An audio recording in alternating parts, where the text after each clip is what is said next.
Hi everyone, how's it going? This is Matt. Um, if you've been looking at some of the stuff that I've been posting, I did a lab with GNS3, and then I started endorsing this concept of layer 2 SDN. So it's around technology, but I think I finally realized what it is that people are most interested in as far as what I can offer the public or just people in tech is just a perspective. I realize it's not necessarily the technical things that I do. It's just I have a perspective. It's a little bit different. It goes across the grain of what most people do.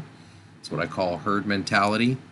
Um, and now I'm at the point where I'm like, okay, maybe I want to venture out and do some commentary. So here's my first commentary piece, sort of like an editorial, just using videos, to talk about articles that just excite me. Um, this one is extremely exciting because we're talking about Amazon copying products and rigged search results to promote its own brands. Documents show. So this is an article based on, if we were to look at who wrote it, Aditya Kalra in New Delhi and Steve Stecklow in London. It's an awesome, awesome piece. Okay, first of all, we're talking about something that I've kind of suspected all along. Doesn't take a genius to figure out.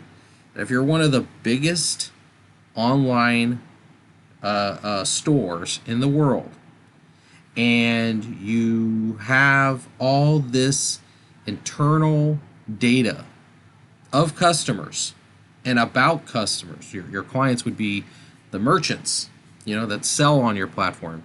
Wouldn't it make sense to contract an offshore company to build the product that's the same thing, almost right down to the very product? So even a person who, let's say, wanted a T-shirt would have a difficult time telling which one is the imitation, right?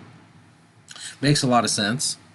So one of the things that I particularly am interested in is how does this actually get through without any kind of repercussions? If as a single person, as a single entity, as myself, if I was to ever plagiarize or if I was ever to steal something, a proprietary knowledge, as a matter of fact, this is what spurred me to kind of talk about it.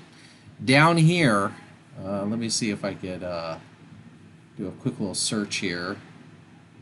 Find tribal knowledge. Tribal knowledge is extremely important.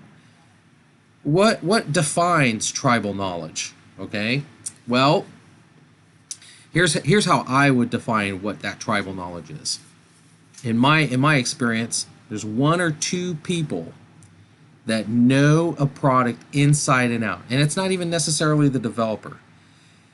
Uh, as I'm taking my master's in information security, one of the points that sticks is, does this knowledge live within a person?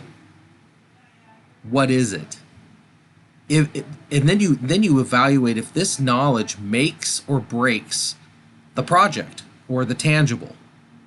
Okay, so if you are if you make an amazing shirt and there's a technique that is very specific and it's not well understood or common knowledge, because in common knowledge you don't have to quote it, right? And when you're writing your APA papers, when you're writing for college and stuff, if it's common knowledge, like the sun comes up and goes down, that's common. Everybody understands that, right?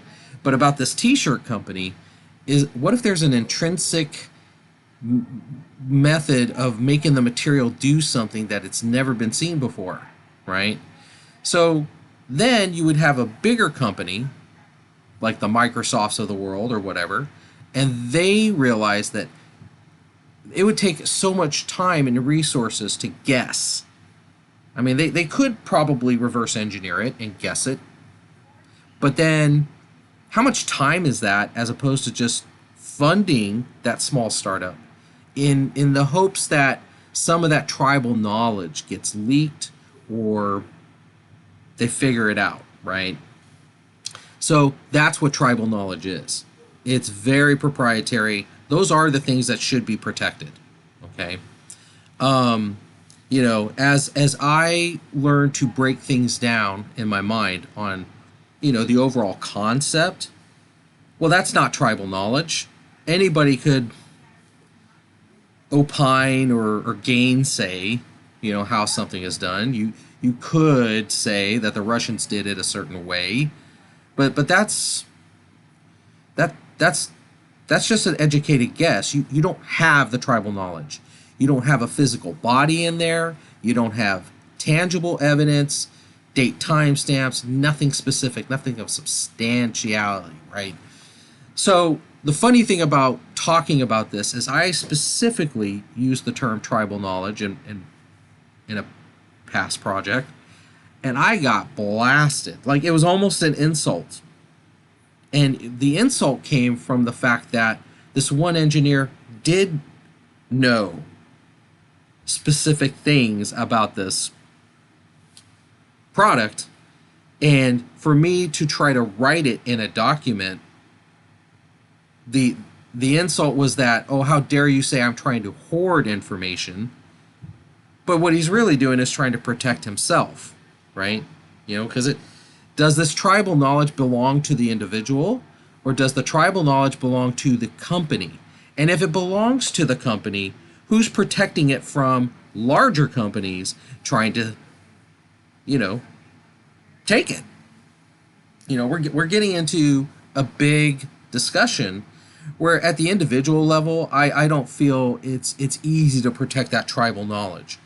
There's major corporations with huge resources. We're talking about teams that most people think like corporations have just like office workers just pounding away at a keyboard. No, they don't necessarily have just office workers. They can have corporate spies.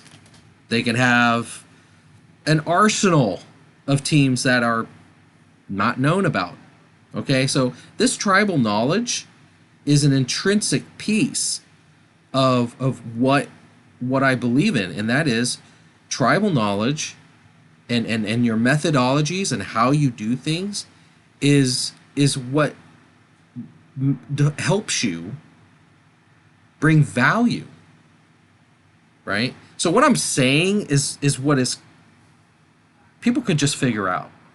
I'm not saying anything against Amazon. I'm not saying anything against the small t-shirt company. I'm just saying that tribal knowledge is a real, tangible thing that needs to be protected. And if you're in a business relationship with a much bigger corporation, you need to understand what their motives are. Because if their motives are, yeah, we really want to help the small guy because we really think the future of our economy is the small guy, but then you take the tribal knowledge, scrape it off, and then make your own product, are you really helping the little guy? Of course not. Stop it. You insult me. You insult intelligent people everywhere. This is a ruse. So, the problem here that most individuals don't realize is they do have power. The power is in branding. Okay? If you have a legitimate concern about a person's image or a person's brand, you could respectfully question them. And that's what I think this article does a really good job of. This article with the photo of Jeff Bezos, whatever his name is, I don't care. He's super rich and I'm never going to meet this guy. He's talking to a government agency, a body, right? What do they know about technology? I mean, I can sit in front of them and I can dance around all day long and avoid what in spirit I'm actually doing. But I think what it is lawmakers and people really don't know how to distinguish between tribal knowledge and common knowledge. Tribal knowledge is very proprietary, and usually one or two people have that knowledge. And everyone else that comes in and tries to document it will either get insulted, which means that it's a real thing, it's valuable. So the minute I insult someone for trying to write down what I think is tribal knowledge, I know I'm getting somewhere. See, that's how lawmakers need to, that's how you hunt down people doing unethical things. What's their reaction when a lawmaker comes to Jeff Bezos and says, hey, I saw this report here, and it talks about scraping tribal knowledge from small guys and making your own company, and handing it to an offshore company in India. Where's the ethics in that? Forget whether or not you can validate that, because corporations are so big they can hide anything.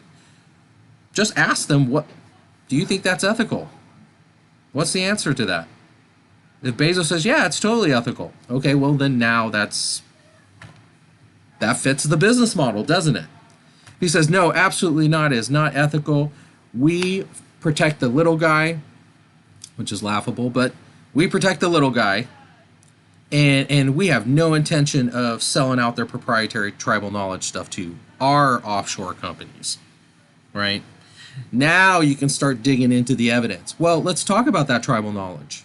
Is there a way to confidentially talk between a government agency and this offshore India company and the parent company and have a discussion? Just have them all in a room. Forget the hearings. Let's just all sit down in a room and talk about what that tribal knowledge is, with the understanding that if it's of any value and it could cause a detriment to the company, nobody talks about it. But let's just establish what it is and document that and then move forward. So I'm all about documentation. Okay? If I see something that's going to benefit students or people that used to, struggle like I did, yeah. So long as it's not tribal knowledge. Yeah. The concepts, you can talk about concepts. If it's groundbreaking and it's like revolutionary, that's exciting. Talk about it. Okay? But don't have a big company come in, fund somebody, and then take all the tribal knowledge, just scrape it all out, and then 6 months later have a product that is probably, quite frankly, better, because a large corporation has bigger teams, bigger resources, better engineers, quite frankly. So be ready for those discussions moving forward, because if it's not Amazon, who else is doing that? Is this just a well-known thing that happens at those high level discussions? Probably. I don't know. I'm just one individual. But the individual can question someone's integrity. That's power. So question away. Let's see what they say.